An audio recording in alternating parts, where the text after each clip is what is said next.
on the Orient Express. The party encounters a mortifying man with a mystifying member. The party man, Mort, looks for the strangely estranged soprano, Caterina Cavallaro, and offers front row tickets in exchange for the investigator's assistance. While investigating the murder of Ennio Spinola, our heroes discover the remains of a ritual most foul. The investigators begin asking questions around town when poor Mort has his drink spiked by none other than eldritch gore, sending him into the terrifying dreamland of Milan. Mort, being subject to a game of chance at the behest of Camellia, ends his companionship with the party, cuffed to a drain pipe in a Milanese alley. What happened with this terrible ritual? What secrets can be learned of at the opera? Let's find out at tonight's episode of Horror on the Orient Express.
Okay, well, hello and welcome, everyone. And I had a rhythm going, and now I don't. Flawless execution. You've been broken. Welcome to Star Wars. Call of Cthulhu, Horror on the Orient Express. I am your keeper of arcane lore, Moss, and the beautiful people around me and the individual celebrating Black History Month in September are our cast.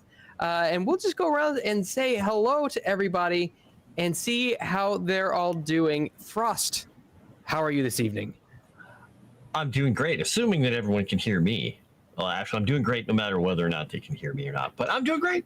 Had a great day. Had a lot of fun. Loved the premiere of One Ring. Looking forward to this. Glad that Mort's not here. Just saying. You know. I think that sentiment is shared by everybody. But somebody who is here, and we're all happy that she's here with us. Nomi, how are you this evening? Hi guys, I'm doing better than I was a few days ago. I got sick because of having no AC in my house, and so I've been having fevers. I've been sneezing and coughing like none other. What else? I had soup, so you guys can mark that down on your bingo card.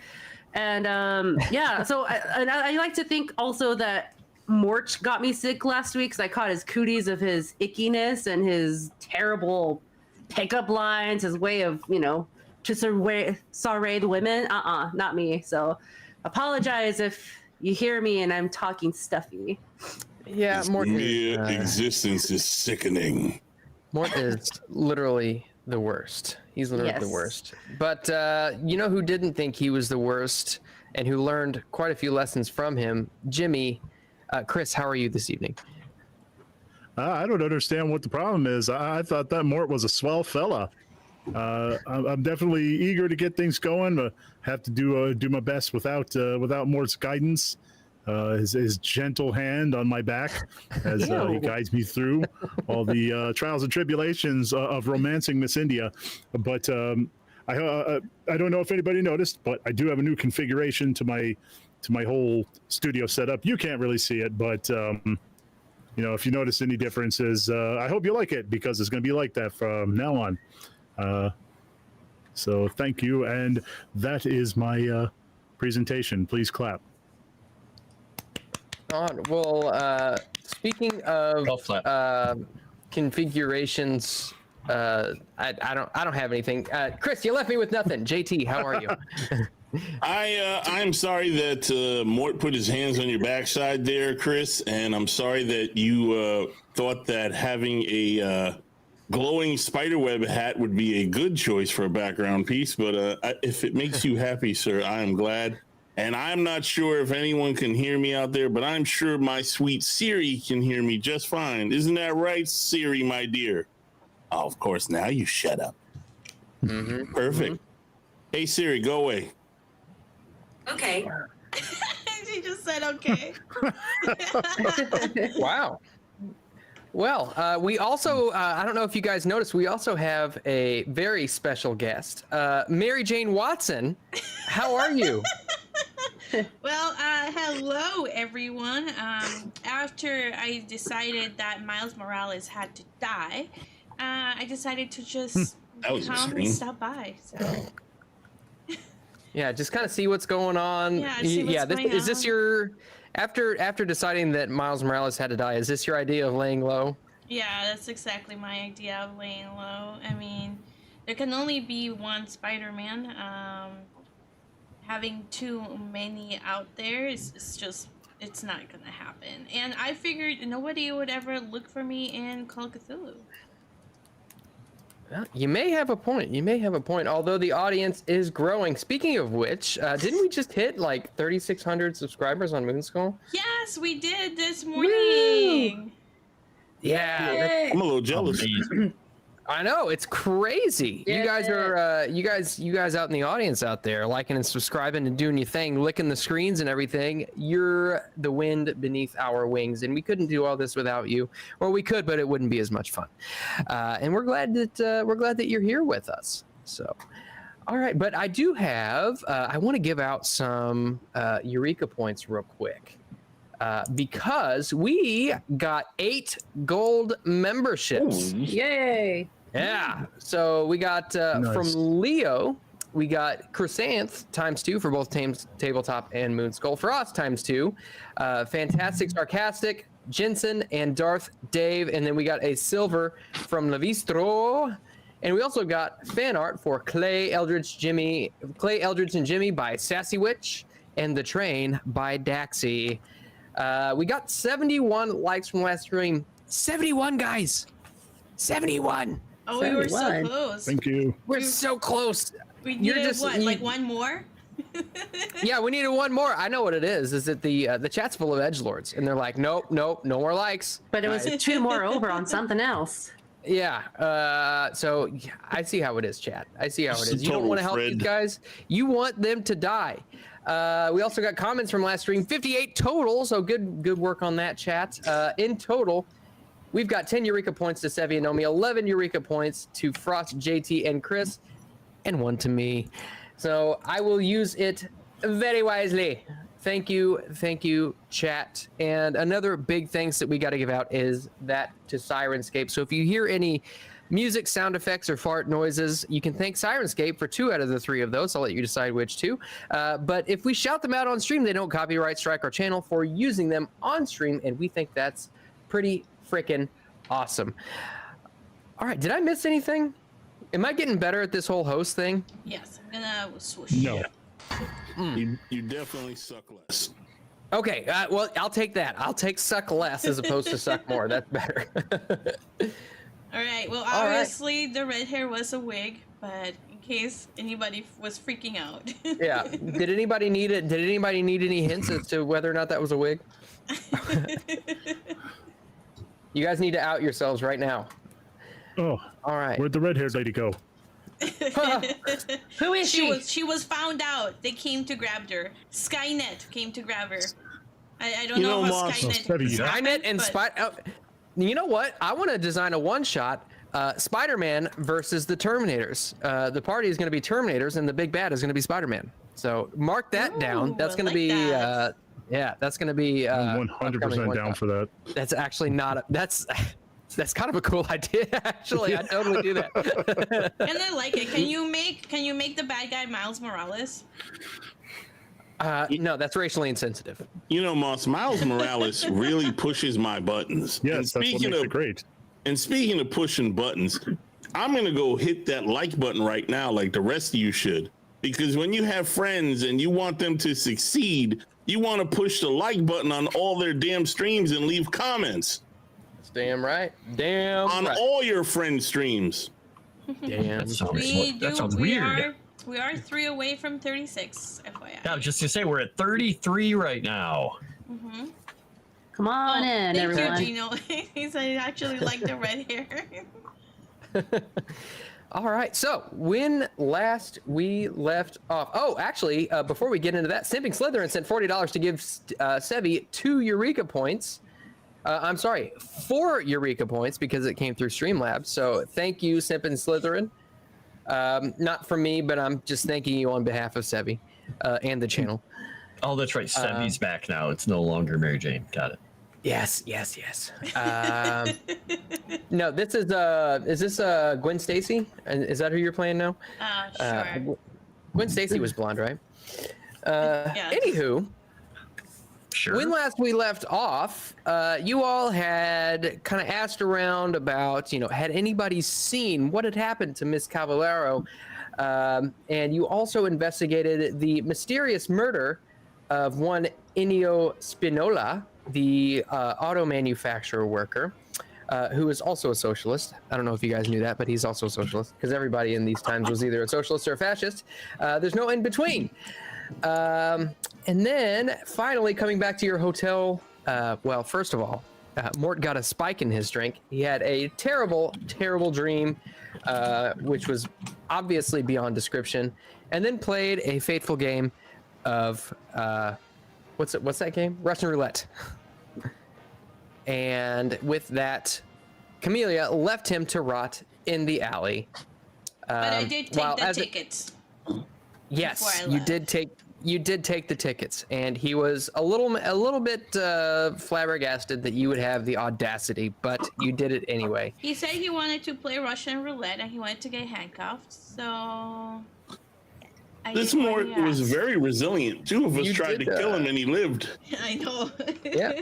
You did grant his wish. So on both counts. So well done for that, Sevi. I'm sorry, Camellia. So with that, we will pick back up. Camellia, you make your way back inside of the hotel. Are you, I guess, going back up to the rooms where you were, or what's your thought process? Yep. I will go upstairs to the rooms. I'm thinking, was everybody in Clay's room, or did everybody just go to their own separate rooms? Because like when I left, I was in Clay's room. Yeah, I don't think anybody dispersed yet, because I don't think you were gone too long. Yeah, so I'll go back to Clay's room, and I will wave the tickets to the theater. I'm like, hey guys, we got tickets. We're good to go. But where did you get the? Wait, is it? It's evening, right? Yes, it is evening. Mm-hmm. Where did you? Did you go buy tickets at this time of night? No. That's impressive. No, Mort was gracious enough to leave us a parting gift. Oh. Golly, what a nice fella. By the way, 36 likes. Thank you, chat. Everybody take another Eureka point. Thank you, chat. Nice. I'm sure we'll see him around, unfortunately. Gosh, I sure hope so. I think Clay was the only one who knew what I was doing, so that should be a hint that he survived. Yeah. He's mixed feelings about it. You can tell he's just looking at you like, yeah, I suppose that's a good thing because nobody will come looking for us for that. But also, what if you loosed upon the world? Oh well. Well, you could talk to me about it and I could explain. Oh, you know, old boy, I did try to send him away, but that's not going to do it. His body was still here. He's a horrible, horrible person. But you just kicked him off of? No, he just left. I mean, he seemed to be glad to leave. Honestly, he had come to me, and the chat in YouTube for me is okay. There we go. It like disconnected me and then connected me again. Yeah, mine did too. But it's still running, so who knows?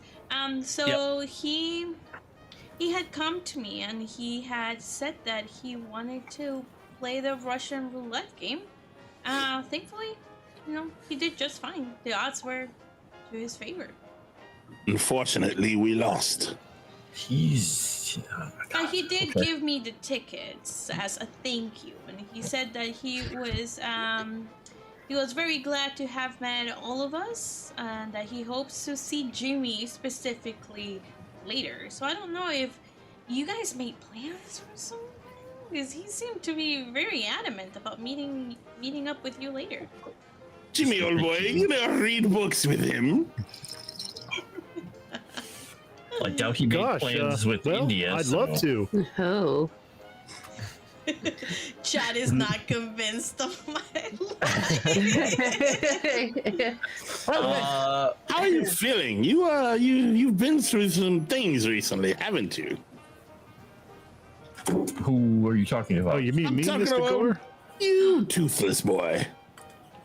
His teeth are back in. Well, not anymore. Not anymore. He knocked them out. And stuck them back in there. Yeah, they got a dentist to come in and fix it. I don't know what sort of magic you think you've performed, but that's probably not going to last, Oh, wow. I'm gonna start a poll. Chad thinks Mort was robbed. Robbed of what? Tickets? Tickets.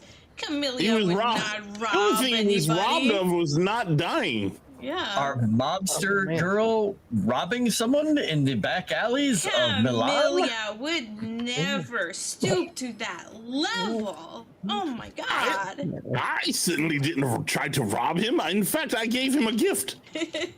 What's the line, Moss? This is what happens when you meet a stranger in the Alps, Mort? No. We're not. This is what happens when you meet a stranger in the Alps. We interrupt this broadcast to bring you an announcement. Another $160 to Sevi Simping Slytherin. Her hair is stunning. Hot symbol. $50 ability point to Sevi. $60 Eureka points for Sevi, and $50 ability points for Sevi to give to anyone she wants. Oh wow! Simply amazing. Okay, nice. So nice. I'm gonna. So that's two bonus die. Okay. And 6 Eureka points. And then two additional Eureka points to hand out. All right.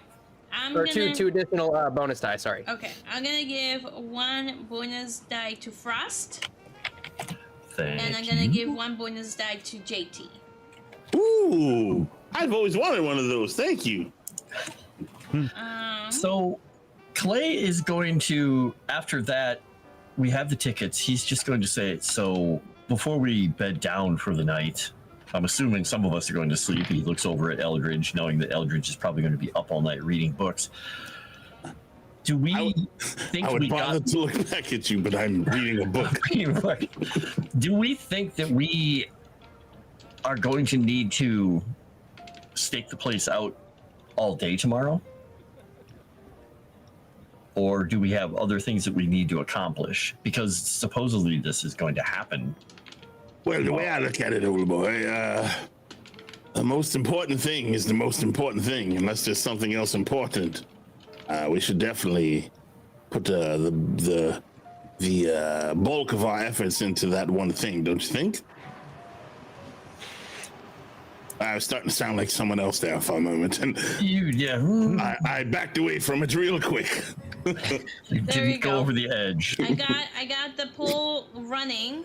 So if Chrysanth, you can put the poll in kick. Did Mort get robbed? Option 1, yes, Camille's fault. 2, the redhead did it. Hashtag Mortis Innocent. Option 3 is only cause no Jimmy time, and then option 4 is Sevi's fault. Duh. Nice.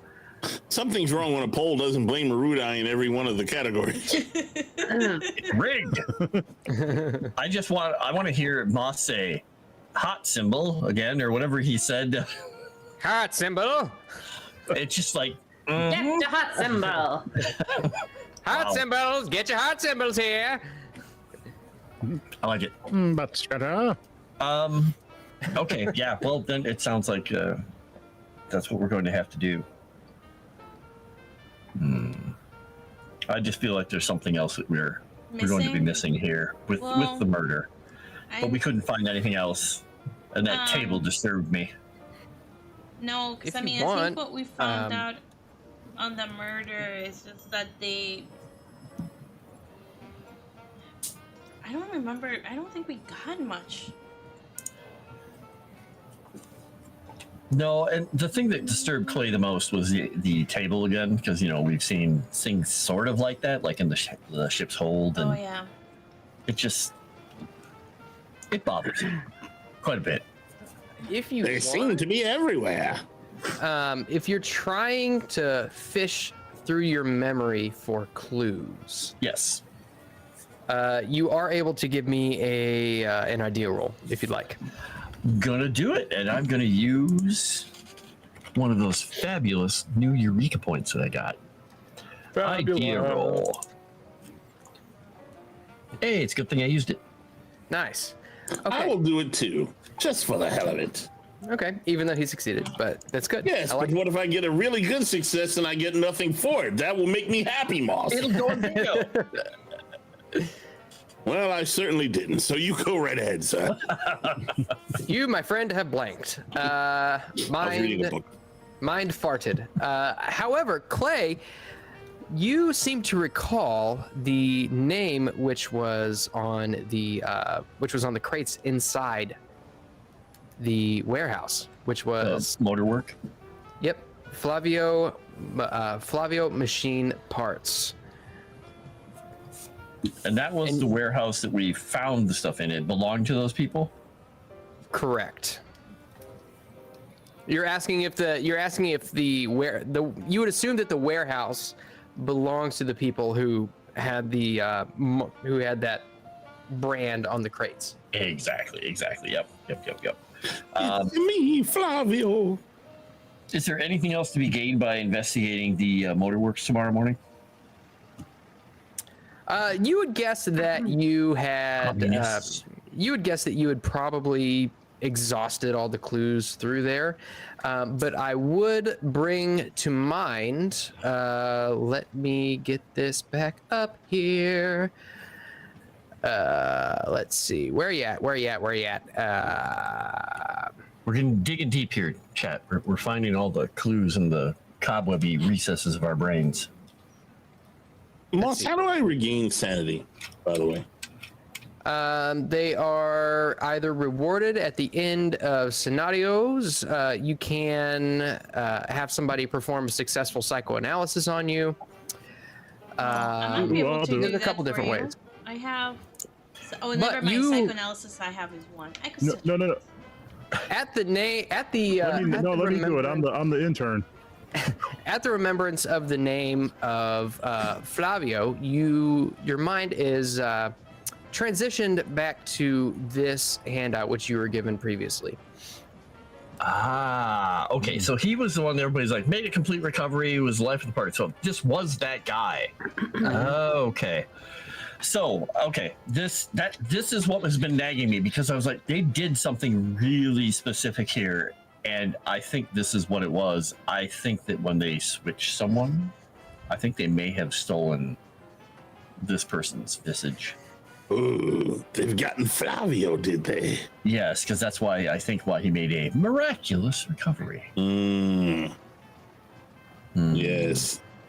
Because that was the thing that we said, most people don't really recover at this point from tuberculosis. I'm like, yay, I'm better.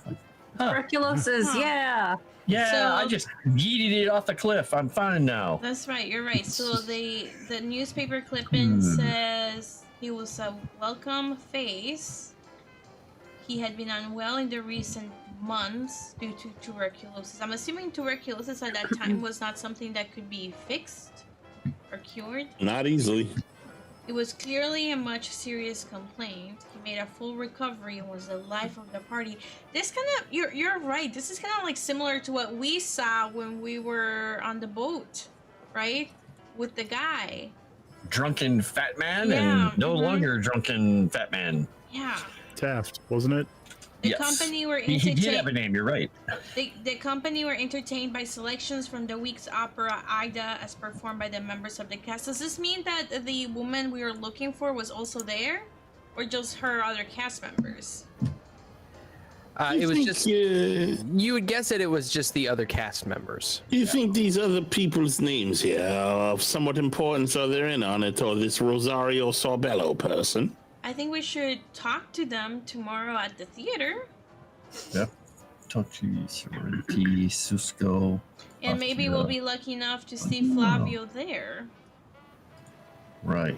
Or Flavio. And just as a reminder, also, you were reminded, or you were informed by Mort just yesterday, that the theater is actually closed to the public until showtime. Does Except, I Wait. thought there was a way through the side, wasn't there? Yes, he did tell you that there was a stage door in the rear. Yep. who Of course he would. who has the highest charm of the party? Is it Clay? The best part That's about that funny. is, he's really charming because he puts on a great veneer of civility to people. He has a 72 in it. So, Okay, Which I, one? because of Where's this Charm? we could. undersea. Yeah. Under what? See, charm. It's after Sorry, you almost made me archaeology. spit out my alcohol. Oh, it's one of here. those things. Yeah, I have a 19 on it. So because we could try to charm our way in and just say, hey, we're trying to find out what happened to the star. We want to talk to some of her co-stars who might know her better to get a better idea of who she is, and just charm our way in before the opera So, starts. just- I have a charm of 27. I have about as much charm as I have. So, it sounds like Clay is going to have to talk to some people. Yes. He's not as good at persuading. He's good at charming.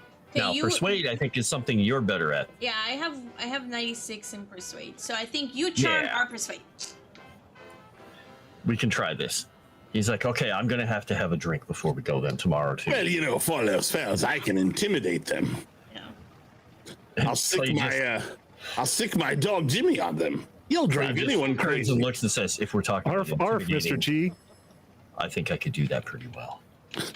Yes, but there's no fun in that. You'll just break people's faces. I would like to sick the dog on them. Oh, no, he has a 96 in Intimidate. Which It's part of dog? his military training.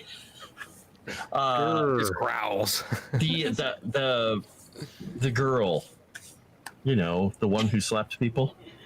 Yeah. By the way, did any remember that I actually have a 36 in Cthulhu Mythos? No, I did not remember that. It can never I change. didn't remember it either till I saw this stuff. Well, I think Yeah, this Clay is sounds. good cop and bad cop. You're right.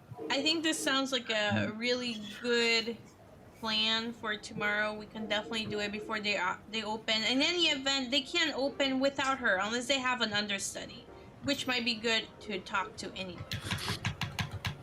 Right. Maybe that's Rosario Sorbello. I just want to put this out there too. I have an intimidate of 15. Okay. So do I. Nice. Get him. My intimidation is 90. Grr. You stop that now. I'll give you such a pinch. A pinch it is. All right.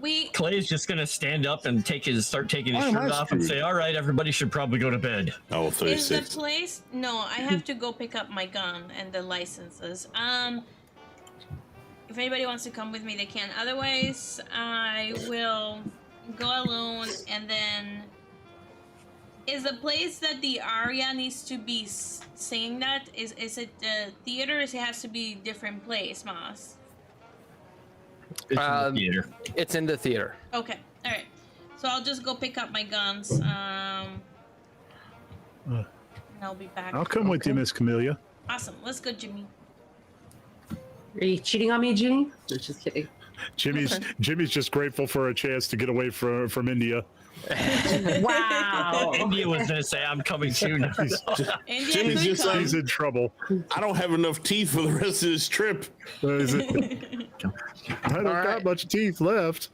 So we can fast forward a little bit. It's not quite 11 o'clock just yet, but we can fast forward a little bit to later on in the evening. Do you would you choose to arrive early, late? Just on time. Exactly on time? Okay. Exactly on time. All right. So you all make your way, and it's just Camellia and Jimmy, correct? Correct. Unless Okay. India, you want to come. Yeah, I'll come. I'll come for the hangs. What was that snicker about? I have no idea. I'm scared. Jimmy's sitting there gesticulating at her. No. And then once India spots him, he's trying to look nonchalant. All right, so Jimmy, India, and Camellia, you all make your way to the Portello. And when you arrive precisely at your meeting spot at 11 p.m. And the manufacturing district of the Portello is desolate at this time of night, with only a few light posts to illuminate portions of the area. The empty warehouses, I don't know what I was typing here. So, but the empty warehouses kind of scatter around, and you're in almost like a culvert area. And you see what looks to be a Citroen B Torpedo, which is a very nice French car, pull up. And you see Marabella steps out, accompanied by two very large men. And you see another vehicle pull up just behind her, and four more men, all dressed in fine jackets and fedoras or flat caps, all of them armed to the teeth. Each of them look to be armed with machine guns, MP-18s to be specific. And Marabella gets out, and she stands next to the car. I forget, you had not paid her yet. Nope, she wanted Correct. me to pay her at this time. And I did tell the cast that if you wanted a fake license, that you had to give me 100 lira, is it more?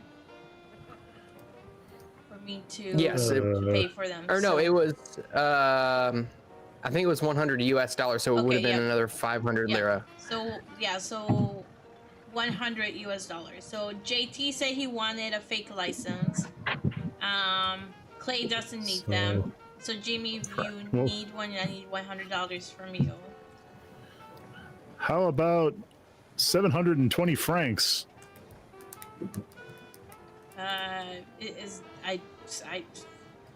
Oh man, what was Just it? It was short. $1. It was 72 francs per dollar.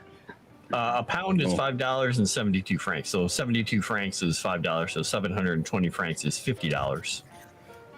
$50? Oh boy. Well, Okay. You're not the math genius. You I'll purport grab yourself your to be money stuff. and spot you $50, and then you owe me $50. And then India, if you want your fake forged license, then I'll need $100 from you.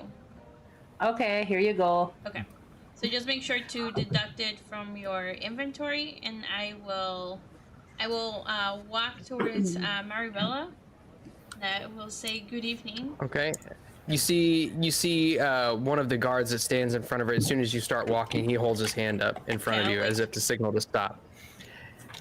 You see she kind of gives a little head nod, and he walks around to the back of the Citroen and opens up the trunk and pulls out a case and walks over to you and holds out his hand as if expecting payment. I'll give them the money for my gun, and then the money for the fake forged licenses.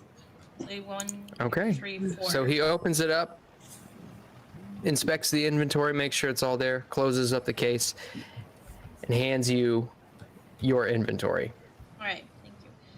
I do have a request. If I can make one of you. Make it quick. You hear Marabella say from the other side. The Italian security confiscated my Tommy gun. I'm wondering if it's possible for you guys to retrieve it and put it back on the train in a stealth way when we go out, so I can have it on my way out. What you are asking for us to do is very dangerous. I understand.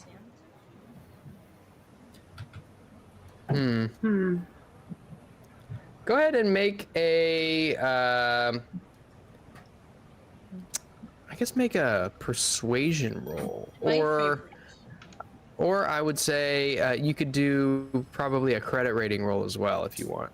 All right. Well, my persuasion is 96 and my credit rating is 70. Which one would you prefer? I'll take either one. Okay, so I'll do persuasion and I'll do a bonus die.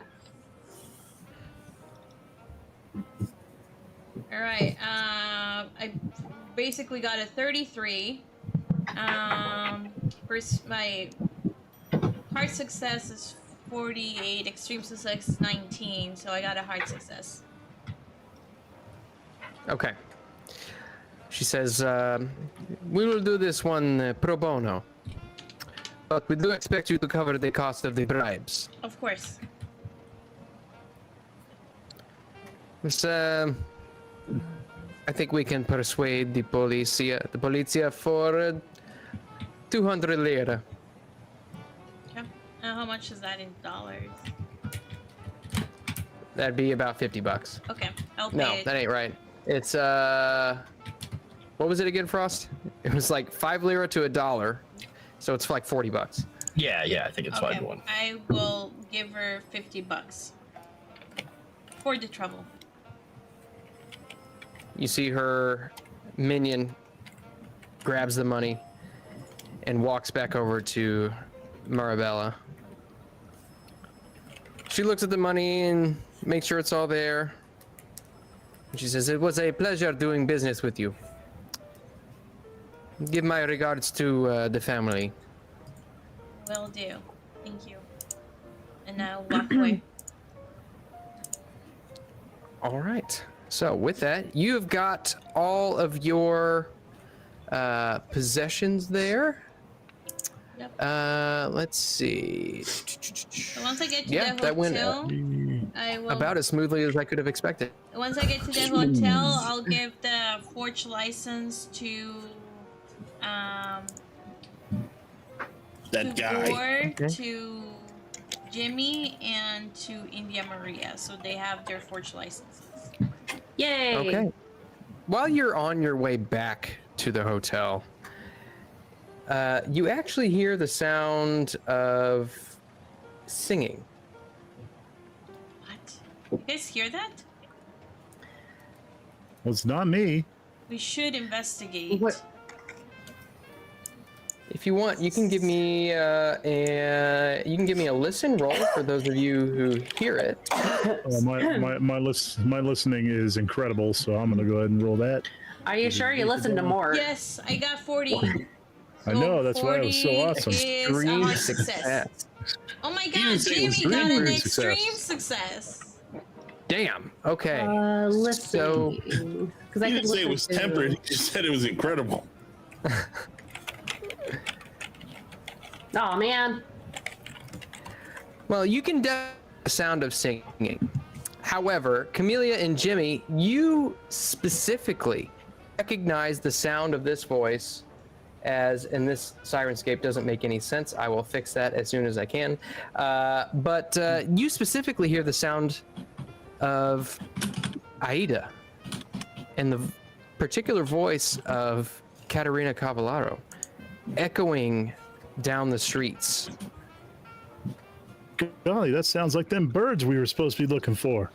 Birds. Is there a phone nearby? Are they pay phones in this day and age?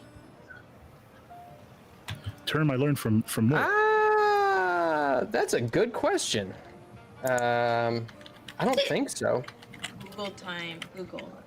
When were payphones invented? In 1889. Well, no, hold on. That was the first phone. The first payphone was invented. No, yeah, the first payphone. 1889 in Hartford, Connecticut. So I would say probably you could probably assume that there were some payphones around. Can I go to a payphone and quickly call Clay? Yeah, you can call the hotel and call up to his room. Yeah. Okay. Ring, ring. By the way, are we in the hotel together? Yes. As you're calling? Yeah. As the phone is ringing, I'm like, oh boy, do you think you can ring the help and get us some bread rolls in here? I'm quite famished. He's just gonna That's for your bingo cards, folks. Yes. He's Clay, very gruff. Now you see we what found Jimmy has to put up with. Catalina. Wait. Huh? What? I I just look over at Eldritch. I think they found the woman we're looking for. Get Gore and meet us at this address. I'll tell them what intersection we're in. Well, they do seem to have that sort of stupid kind of luck, don't they? Here, he's just gonna pull out a pistol and hand it to him. Thank you, First. And then you'll hear a voice. This call was made on collect. Press 1 to insert your credit card or to write down your credit card number. No, I'm just kidding. I don't have credit cards. I was just to say. I'll wire it to you. Click. I was just kidding. Oh, Rita's saying some strange. Hold on, let me get my cell phone. I'll Venmo it over. Pay. Hold on. Apple There. Exactly. You can't pay that. history. You said we have our inventory back, right? That includes our hardware. Yeah. You wouldn't. Are you talking about what was confiscated from you? Yeah, because I had a 45. Do I not have that no. anymore? Not yet. No. So basically, the deal that was shucks. made is that the Milan chapter of the mob would try to bribe the polizia in Milan to try and get that weaponry back and put it back on the train. Yeah. Okay. Yeah. And they got me a gun, but I didn't ask a gun for you. When that happened, I just assumed everybody had it. Yep. And Clay he had his 245s that he normally keeps in his holsters under here. He's given one to Gore. Well, you were also holding one for me, the one that was usually mine as well. That was the one that he actually had in. Oh, actually, he was hiding that. You're right. Yeah. So I do have 3. Okay, so he has both of his. So those voices we heard, they're where exactly? Where? I'm sorry, I missed that part. So basically, what you can hear is just the sound of this soprano voice echoing through the streets. And you can actually, you look around and you can see other windows popping open and people sticking their heads out and listening. Can we pinpoint where that's coming from? Yeah. I mean, we can probably move towards the sound, right?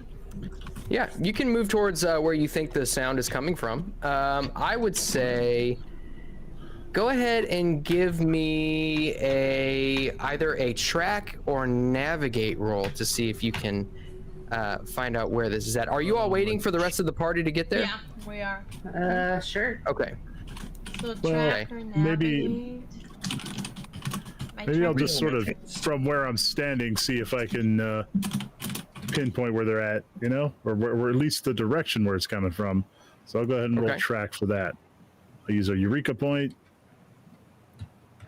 Oh no, Jimmy points at the ground. I think it's this way.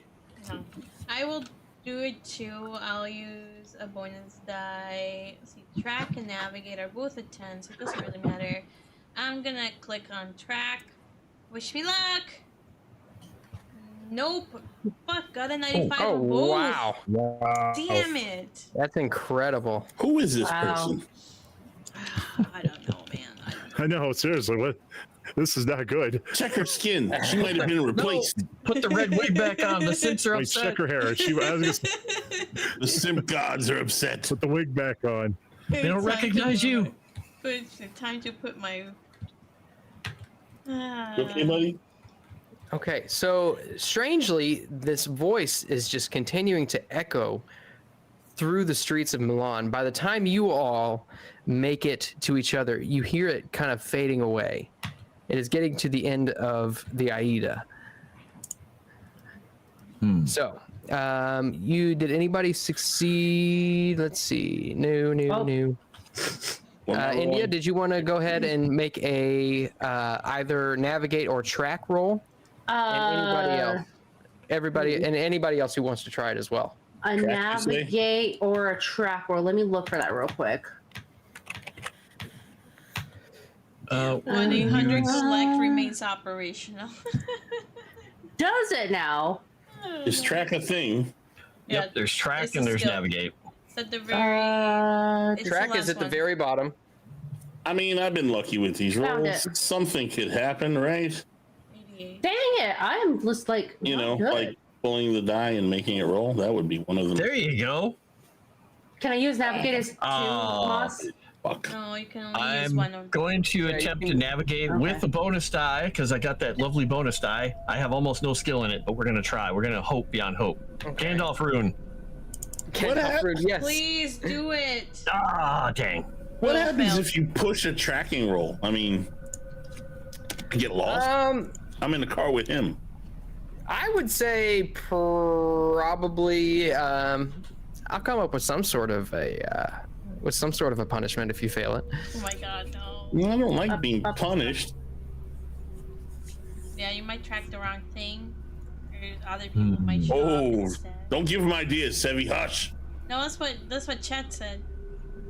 Don't Honey. give him ideas, Chad. Hush. Chrysanthe has a death tracker. Don't listen to her. Don't shh. Oh, wait, I do have track. Let me try track. I'm gonna die. Oh, why are you over there, you stupid dice? Get in the hole. Look at that. I'm the worst. Yes. The worst. Yes, you are. So You we are the do not locate it. worst. Yeah, at this point, you wander the streets of Milan trying to locate the source of this voice, and it's cacophonous. It almost seems like it surrounds you. Can I argue for a luck roll to just gonna see if we can get lucky? You know what? Sure. Yes. I'll allow that, but Clay I'm is gonna literally- ask for a hard luck roll since there you go. you've already failed one check. Clay is just closing his eyes Hard luck. because remembering how everything felt strange in the Dreamlands, he's just going to be just kind of. Yes! Uh-oh. I got a 22! Yes, hard success! Let's go! Finally! There she Let's go! All right. Speaking of going, there went my hearing. Yeah, I know. There goes my hearing. My eardrums blew out. Hey, that'll clear your head out though. It's making it worse. Oh, I have no. a ringing in my ear. So as you all are Odds. as trying to track down the source of this song, you stumble down a peculiar alley. And as you move down the dim and narrow street, a dry scuttling sound attracts your attention. Go ahead and give me Don't a love spot that. hidden roll. I know you're going to succeed, but I had to ask for it. Speaking of spot hidden rolls, Moss, when are we going to get a spot internet roll? I should have an update, but I don't say anything because you know I'm. I got a hard success. Regular success. The reason why I was reminded of it, Moss, is because you're roboting quite a bit. Oh yeah. I will continue to robot, ideally, for the next week. So we'll see. and But I'm not going to say that. I would gotta- not say that because my luck is terrible. So with your hard success, you actually trace the sound of the scuttling. It looks like kind of prowling around some garbage cans. You see a small creature, a chameleon, lurking in the shadows. Chameleon. Oh, Well, we were. are we there? We know Or is that. that them? Yes. No. You all are together. Yeah, we're all Oh, together. We're together. I got a regular success, so I'll I've point- spotted two. I'll point the chameleon to Clay and Gore, and I will say, "Is that the thing that transformed into a human?" Or climbed up the back of the person. Or Not something. sure. it's scuttling. Is it scuttling into a building? Did it go into like a mouse hole, or is it hiding behind the cans? What is it doing? Are you saying that chupacabra thing is here? It's actually, it looks like it's actually eating some dead moths and butterflies. Well, at least there's a small appetite. Okay, well, there's the moths or butterflies again. Some kind of Komodo dragon. Does this? It's next to a specific, like, the back of a building in an alley. You said. It's just in an alley. You did say moth and butterflies, right? Yeah. You know, it's an old superstition that moths and butterflies come flying out of the dead. And if this thing is eating them, I tell you what, very I'd like to curious, study this creature. you go right ahead and do that, Jimmy. I'll stand Jimmy's back gonna get here while closer. you learn. Oh, okay. That's what Clay was gonna do, but Jimmy just kind of. Does the I'm gonna back chameleon up. does the chameleon look like it belongs to a particular house or something like that? Like You look at the chameleon. It's not wearing like a collar or a name tag or anything. It's just a chameleon. Moss, when they get past me to go forward, I start moving backwards. Okay. And you see, as you approach this chameleon, the skin splits, it erupts and engorges. I'm just kidding. No, it's just. That would have been funny. How many Eureka points do I have to pay for that to happen, Moss? I could come up with something.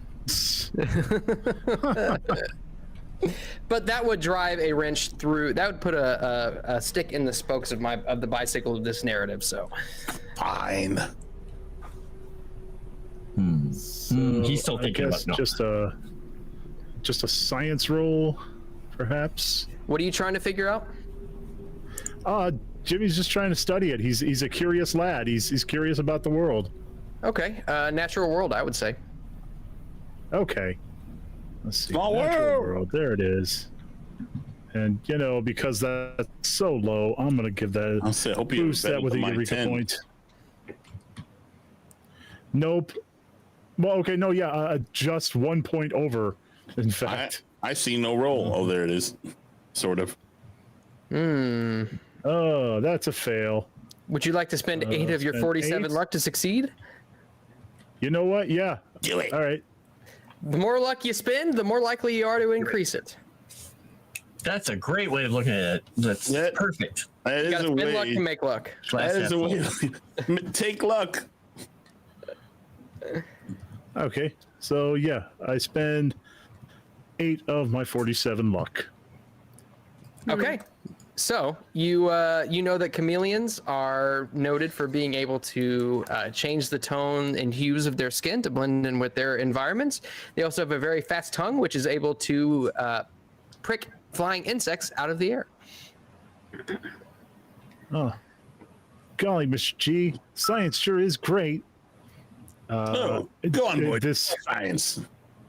Is there anything in don't particular you would like to know about chameleons? well, actually, is the shot in the dark here? The singing is not coming from the chameleon, correct? Based on that natural world roll, you would guess that chameleons are not capable of making that kind of vocalization. Cleo boy, you wouldn't even have a silence on you, would you? What the heck?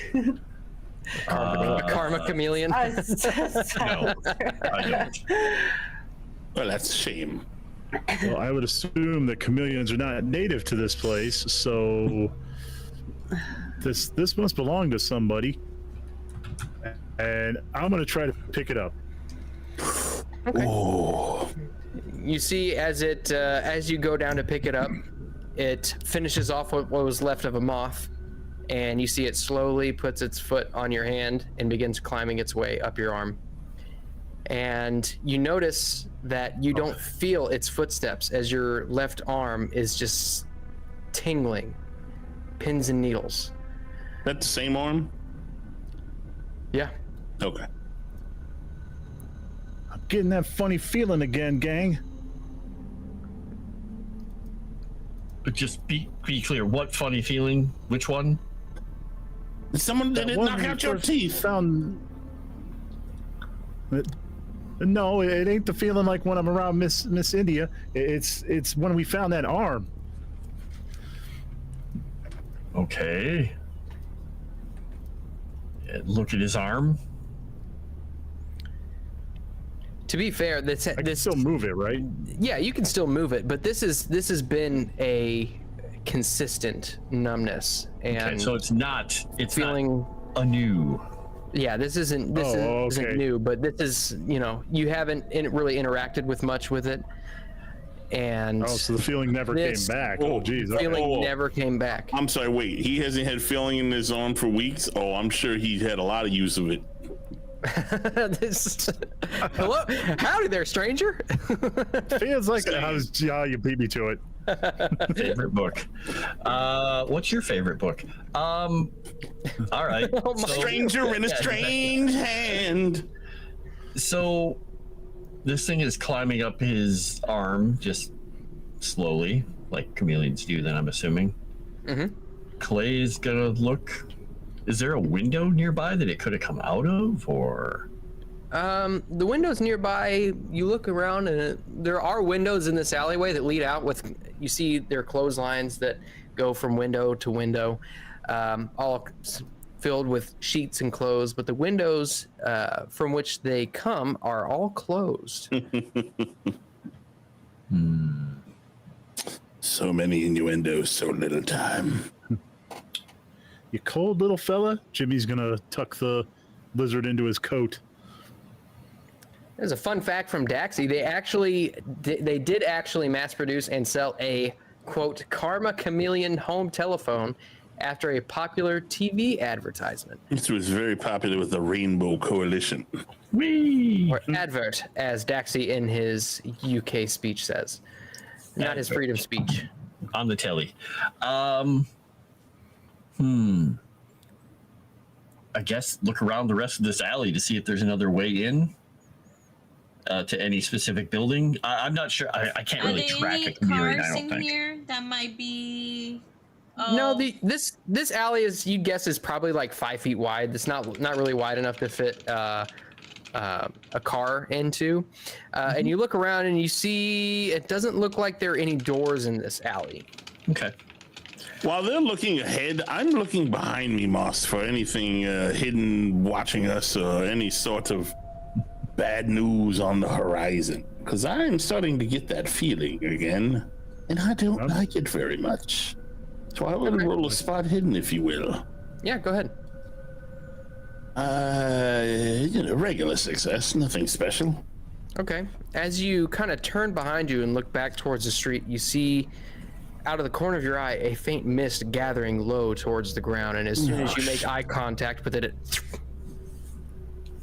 dissipates. Okay, I'll take that as a success. Clay, old boy, can you hear me? Yes. You know our friend the mist thing? Yes. He's looking at the ground in the alley now. It's not here, but it was back over there. It is following us, and as soon as I made eye contact with it, it dissipated as usual. And Clay is just kind of just slightly pushed past him towards the alley. Just no subtlety about it, just stomping out to the end of the alley, looking to see if he can catch him. Over that way. And you look around and you see no sign of it. It's fast. Do these buildings next to us have lights on in some of the upper floors and the doors or the windows? Yeah, some of them do. Okay. Well, if she's here singing, if they're done something to make her want to sing or requiring her to sing, she could be in any one of these buildings. How do we get the fat lady to sing? Is the question. She was rather thin. If only I could talk to Yes, animals. this is a figure of speech, old boy. Oh. Well, maybe you try talking to the chameleon. Maybe he understands human speech. I was like, if only I could talk to animals. Well, you Different know. game. You won't know until you talk to every animal.